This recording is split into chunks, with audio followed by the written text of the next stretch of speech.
बिस्मिल्लाहिर्रहमानिर्रहीम। नाज़रीन अस्सलाम वालेकुम। आज की इस वीडियो में नाज़रीन हम बात करेंगे भारत के जंगी जुनून की। एक तरफ तो पूरी दुनिया को कोरोना वायरस के चैलेंज का सामना है, पूरी दुनिया कोरोना वायरस से बका की जंग लड़ रही है, तो दूसरी तरफ मोदी सरकार के ज़हन पर जंग का जुनून सवार है। हमारे साथ प्रोग्राम में तशरीफ रखते हैं जनरल रिटायर्ड अमजद शोएब साहब। उनसे ये जानने की कोशिश करेंगे कि एक तरफ तो दुनिया कोरोना वायरस से लड़ रही है, दूसरी तरफ मोदी सरकार ने जो है वो जंगी जनून जो है वो तेज कर रखा है, उनके ज़हन पर जंग का जनून जो है वो सवार है। एलओसी के ऊपर जो है वो वायलेशंस की जा रही हैं, सीज़ फायर मुआहदे की वायलेशंस हो रही हैं। इसकी क्या वजह आपको नज़र आती है कि बजाय इसके कि भारत को भी इसी कोरोना का सामना है, वो उस तरफ तवज्जो दे, लेकिन भारत की तवज्जो जो है वो एलओसी पर है, एलओसी की वायलेशंस पर है? देखिए, जब जहां तक मोदी गवर्नमेंट का ताल्लुक है, इसमें एक चीज नोट करने वाली है कि पहले दिन से जब से ये हुकूमत आई, उसका एक मैनिफेस्टो था, एक मंशूर था, जिसमें हिंदुत्व थी, पाकिस्तान दुश्मनी थी और मुसलमान दुश्मनी थी। ये तीन कार्डिनल पॉइंट थे। लिहाजा आप यूं कह लीजिए कि मोदी एक खास आइडियोलॉजी का मालिक है, जैसे हम आरएसएस की आइडियोलॉजी कहते हैं, और उसमें वो हर हरबा इस्तेमाल करना चाहता है जहां वो हिंदू सुप्रीमेसी कायम कर सके, पाकिस्तान को वो हर तरह से पाकिस्तान को जेर कर सके। इसी तरह वो भारत के मुसलमानों को वो एक ऐसी कमजोर अकलियत बनाना चाहता है जहां उनकी नस्लें भी आइंदा जो है वो इनकी गुलाम, इनकी मुलाजम, इनकी नौकर होकर वक्त गुजारें। ये वो एक सोच है जिसके तहत वो काम कर रहा है। उसने अपने इलेक्शन की कैंपेन के दौरान बड़ी दफा कहा कि हम पाकिस्तान को सबक सिखाएंगे, पाकिस्तान को उसी भाषा में जवाब देंगे जो वो भाषा बोलता है या समझता है। ये वो चीजें हैं जो कि उसके ज़हन पे फिरती रही। दूसरी तरफ उसने कुछ वादे किए थे कि मैं एक आप कह लीजिए कि एक इंडस्ट्रियल रेवोल्यूशन ले आऊंगा, मेड इन इंडिया का, और ये भी वो कहता रहा कि इतने करोड़ों जॉब निकल आएंगे, रोजगार बढ़ेगा। हकीकतन मुल्क के अंदर तरक्की के नुक्ता निगाह से उस शख्स के पास दिखाने के लिए कुछ नहीं है। अब ये जो सिलसिला वो करता है कि पाकिस्तान के खिलाफ हरदा सराई, पाकिस्तान को धमकी, पाकिस्तान के साथ जंग करेंगे, पाकिस्तान का कश्मीर ले लेंगे, ये वो जो सारी चीजें करता है, इसमें उसको दो तीन फायदे हैं। एक तो ये कि ये उसकी अपनी आइडियोलॉजी और उसके अपने जंगी जुनून की तस्कीन होती है इससे। दूसरी तरफ ये है कि ये जो नारा है, ये इस तरह की बातें, ये वहां पे बड़ी पॉपुलर है। उनके लोग इन चीजों को क्वेश्चन नहीं करते बल्कि खुश होते हैं, और उसमें उसको पजीराई होती है, उसको एक इलेक्टोरल आप कह लीजिए कि सपोर्ट मिलनी शुरू हो जाती है।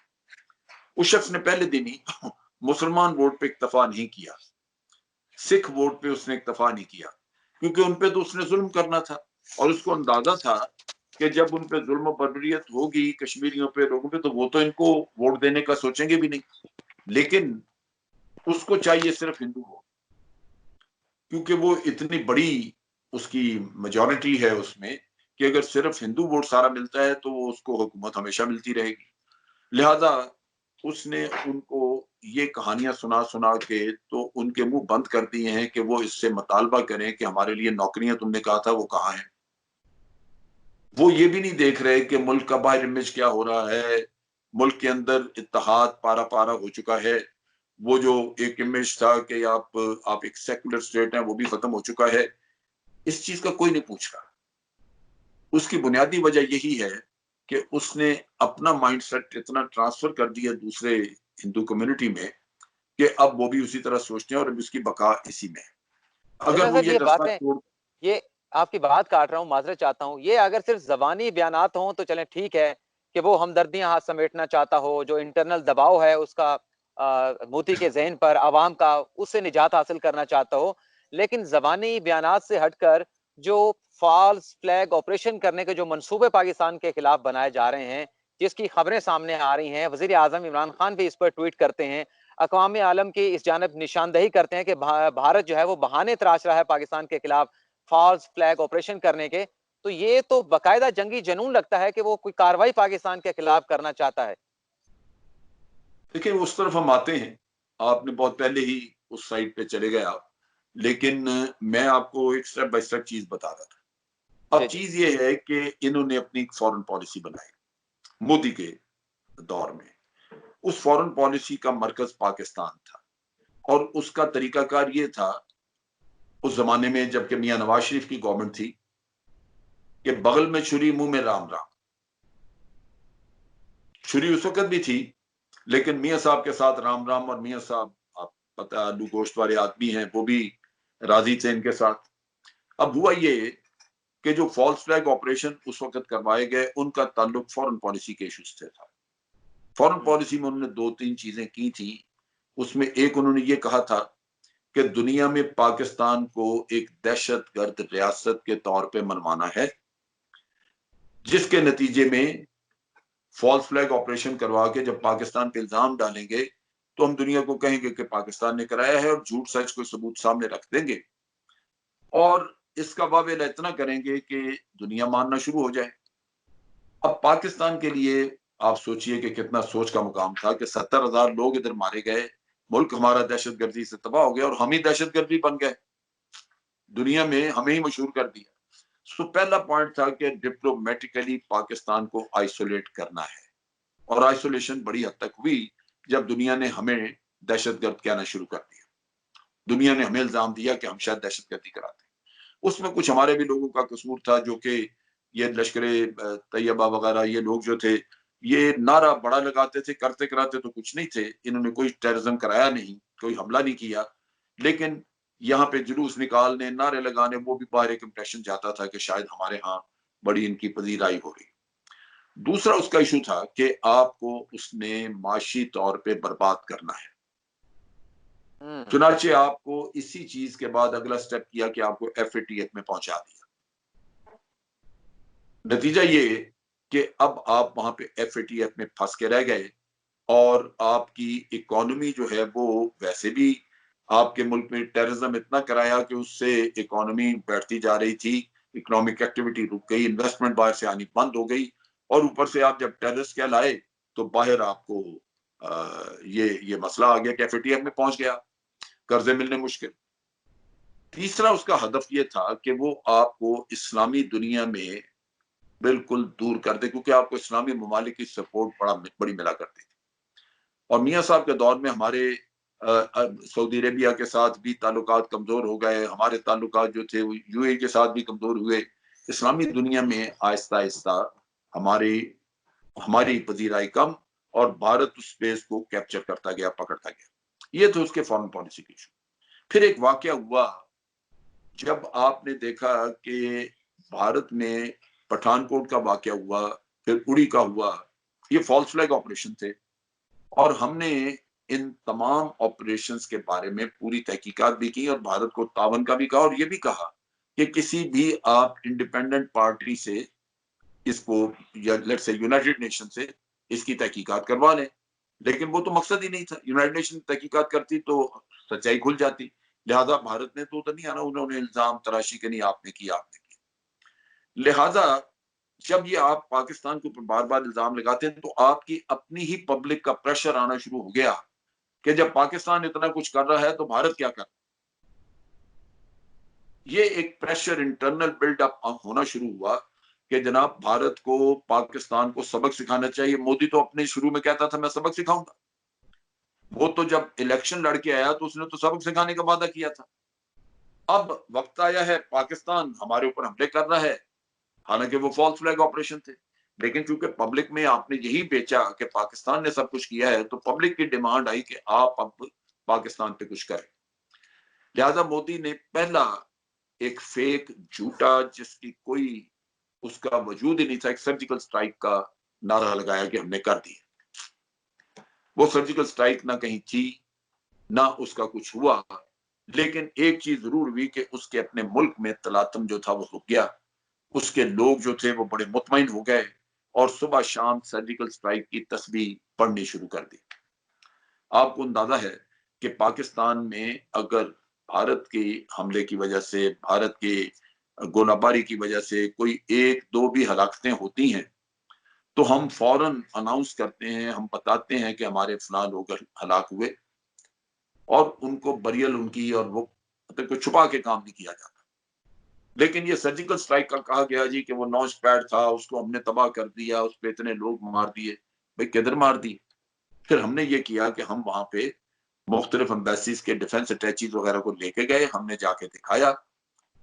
लेकिन भारत का प्रोपेगेंडा हमसे बहुत ज्यादा मजबूत है। वो दुनिया में एक ही राग रास्ता रहा कि हमने सजा दी है, हमने सर्जिकल स्ट्राइक की है, लिहाजा भारत में ये लोग मुतमईन हो गए। अब आप देखिए कि वो अपनी फॉरेन पॉलिसी में किस हद तक कामयाब है और क्यों आगे हमले करना चाहता है। एक तरफ तो उसने कश्मीर में आर्टिकल 370 खत्म किया।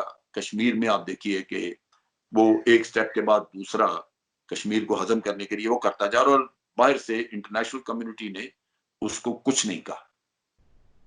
फिर हुआ पुलवामा का किस्सा, और इससे पहले यानी पुलवामा का हो गया।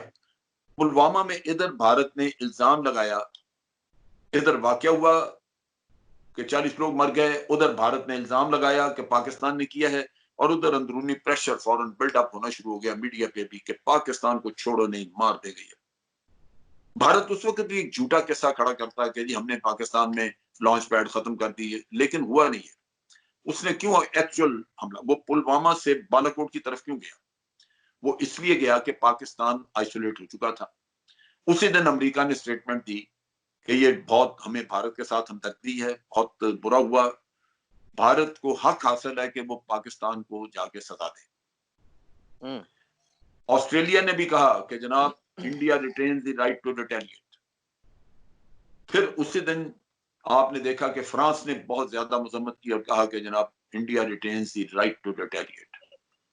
जब सारी दुनिया साथ दे दे और आपको क्लीन चिट दे दे, तो फिर हमला क्यों ना करें? अब यहाँ आपकी फॉरेन पॉलिसी का फेलियर है कि आपने ना तो कोई वो को हमला कराया उड़ी में, ना तो क्या आपने आपको पठानकोट में। क्या आपको माज़ी के मुकाबले में, आलू शोरबे के दौर के मुकाबले में, मौजूदा हुकूमत के दौर में जो फ़ॉरेन पॉलिसी है, उसमें बेहतरी नज़र आती है या बेहतरी नज़र नहीं आ रही है आपको? मैं उस पे आता हूँ। हुँ, ये जो चीज है ये मुकम्मल हो जाए, क्योंकि बिलाखिर तो उसी पे ही आना है हमने, अल्टीमेटली तो हमारा ही अपना जो रिस्पॉन्स है उसकी बात है। अब आप देखिए कि वो पुलवामा में गया, पुलवामा से बालाकोट हुआ, और बालाकोट में उनको पूरी दुनिया की हमायत हासिल थी। अब यहाँ पे जो चीज समझने की है वो क्या है, गलती हमने क्या की? हमने मिलिट्री रिस्पॉन्स दी जो बड़ी अच्छी थी। उनका पायलट पकड़ लिया, जहाज दो गिरा दिए, खुद वो इतने घबरा गए कि उन्होंने अपना ही हेलीकॉप्टर मार गिराया। उनका काफी नुकसान हो गया, जलील भी हो गए, क्योंकि आपने अपनी ही टेरिटरी से रह के तो उनको बीवीआर के जो बॉम्ब्स थे वो मारे, और उनको कहा कि हम निशाना कर सकते थे आपके मिलिट्री इंस्टॉलेशंस का, लेकिन हमने थोड़ा हट के मारा ताकि आपका नुकसान ना हो, लेकिन आपको पता लग जाए कि हम आपको नुकसान पहुंचा सकते हैं। ये सारी चीजें हुई। हम इस पे शादियाने बजाने लग गए, खुश हो गए। लेकिन असल चीज जो थी वो ये थी कि भारत ने हमारी सॉवरेनिटी को वायलेट किया हुआ था। वो केपीके के शहर बालाकोट तक गया, जो इंटरनेशनल कम्युनिटी ने एक भी किसी ने उसको कंडेम नहीं किया। किसी मुल्क ने ये नहीं कहा कि भारत को ये हक हासिल नहीं था कि वो पाकिस्तान की खुद मुख्तारी जो है उसको चैलेंज करे। और हमारा कसूर ये था, हमारी पॉलिसी पे अब आ गई बात, कि हमने शादियाने बजाय सिर्फ अभिनंदन के, मिलिट्री रिस्पॉन्स के, लेकिन जो हमारी डिप्लोमेटिक एक्टिविटी होनी चाहिए थी हिंदुस्तान की, उस हरकत पे जो उसने हमारी सॉवरेनिटी वायलेट की, उस पे हमने कुछ नहीं किया। अब जब आपने ये किया ही नहीं कि भाई भारत को तो इस हमला करने के ऊपर, पाकिस्तान की सॉवरेनिटी वायलेट करने पे, हमें जब यूनाइटेड नेशन में हम शोर मचाते, दुनिया को हिला देते हम कि ये हुआ क्या है, तो भारत पे कोई रोक टोक आती? उसको तो रोक टोक कोई नहीं आई, वो आइंदा भी करेगा, हमने क्यों ना करें।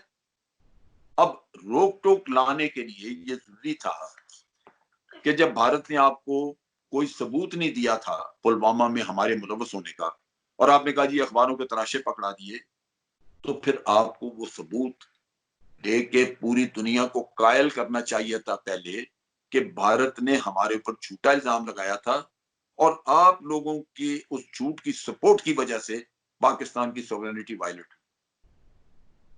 हमें अमेरिका को कंफर्म करना चाहिए था, उनके पास भी सबूत देके जाने चाहिए थे। हमें फ्रांस को भी बताना चाहिए था, हमें बरतानिया को भी बताना चाहिए था कि आप सब ने भारत की हाँ में हाँ मिला दी फौरन कि जनाब India retains the right to retaliate. लेकिन हकीकत ये है, हम आपको सबूत दिखा रहे हैं। क्या आपके मुल्क के लिए कोई ऐसे सबूत लेके आए तो आप उसको इजाजत देंगे कि वो आपके मुल्क के ऊपर हमला कर दे?